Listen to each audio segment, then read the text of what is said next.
So just a summary of where we are.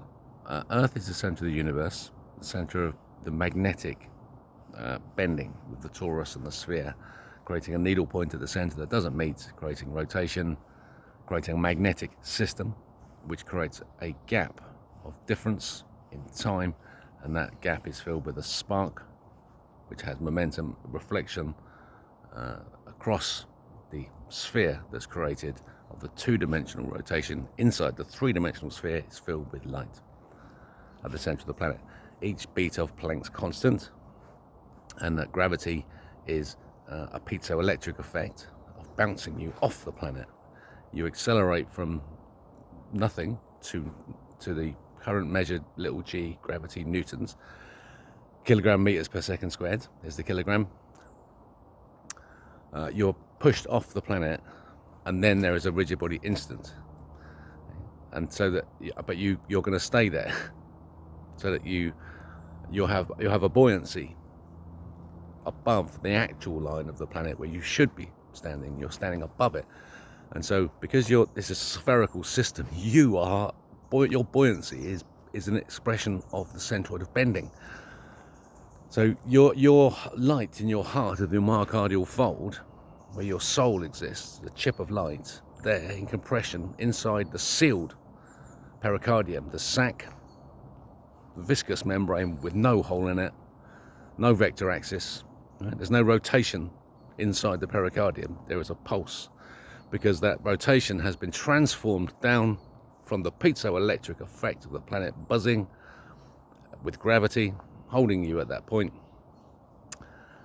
transformed down to a boom boom pulse backwards, big beat first. There's a negative, big beat first for the heart, and so that light then exists for a momentum going backwards in the space that was created in the sawtooth wave of gravity going forwards. And then there's a rigid body instant, so that from our perspective there's a rigid body instant and we experience it in that moment, and then there's another one and another one and another one, and that it's the momentum of experience, the momentum of thought itself, that holds all this together as the final viscous membrane layer, thought. So it's a transformed translation system. Brilliant. So the magnetic system at the center, with its electric effect, now creates water. So that there's a magnetism, a force is created of magnetism, and there's a difference between the north and the south, and they're both attracted and repelled, because they can't be the same. They must be different, so they're repelled from each other, knowing that, because the difference must exist because of the rotation. There's been a difference created, but they're attracted to each other nonetheless. And so there's a boundary is created to keep them separate, and that boundary is then the surface of water. The entity of water is created from its own surface. So you have thought as a membrane, and now below that you have water, surface tension, the meniscus, and it's thought that caps the boundary of water. So delicately balanced is this system. And so then from the surface tension, the body of water is created. The volume is created, both virtually, theoretically, and in reality. Water is created and added in each moment of Planck's constant. That piezoelectric effect is what it is. Water is added into the difference to extinguish the fire. Spark, water added, steam, superheated, expansion, planet, inertial forces meet viscous forces here on the surface of the planet. And so your thoughts stand on the surface of water, and those two things exist and have always existed and must always exist and will always exist: the thought and its surface, water. So that's eternal life. That's why you do exist eternally. And now you can see the messages of Christ and why you need to take the Gnostic knowledge into your hearts and be your own interlocutor. You require no Pharisee. You are your own God when you understand this system to this depth of knowledge, how important you are as the interpreter of thoughts, to choose free will, plus or minus in a binary system. Are you there or are you there? Plus or minus. So by choosing love, reference love 1892, start there. Choosing to live as love, your buoyancy, your spending is greater. That you're adding energy to the system, creating a less viscosity on the surface. This is the fabric of the planet. The elastic of the planet can be defined by a Reynolds number. And that Reynolds number is binary, and it's 666 or 616. 666 is thinner. The bigger the Reynolds number, the thinner the fluid. And so 666 is the perfection of the beast, of the animal that we are.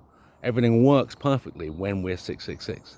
If it's 616, as we are now, with heavy viscous blood, males can get hard-ons, but everything is contracting. The rate of acceleration continues, right, to little g, 0 to little g, but that acceleration is balanced by your own action has a rate.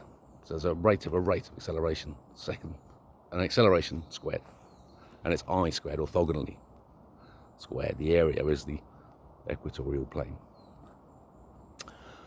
So, Revelation 13:18. Let he who has wisdom. So I understand that this is all about the female menstrual cycle and how to cure it and how to heal women. They won't have to go through that anymore. The sacrifice is males have to follow the rules and have sex when they're supposed to, as adult mature males, not when they're juvenile males. And that's the price that males pay for the peace of females. Let he who has wisdom calculate the number of the beast. It's the number of a man. It's the number of the beast, perfection. Number of a man, a Reynolds number. That number is 666, yes, but early Bibles, as we know, or 616, it's just code for Nero. Those two words in Greek and Latin. But it's the binary system revealed to us through biblical prophecy and revelation. And it's the Reynolds number engineering, and that's my name. And so Atlas is about to bounce off of Mars, and it's going to be coming here.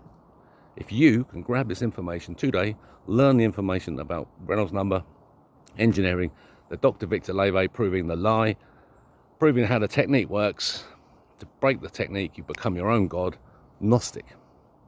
Christ is your king, and you're home, and we're home. When Atlas arrives, we'll put it into orbit. Our static charge, our electrostatic shock charge of Plaxicons, the buzz will shift from negative to positive as a shock wave will go out, and it will be somewhere in our spherical shell when the Atlas comes towards us that it will be attracted to. It's magnetically charged, you see. Its magnetic charge has been set. It's adjusting to smash into the surface of the planet. We just move the surface out where it won't hurt us. And we get a new moon, and a new epoch begins.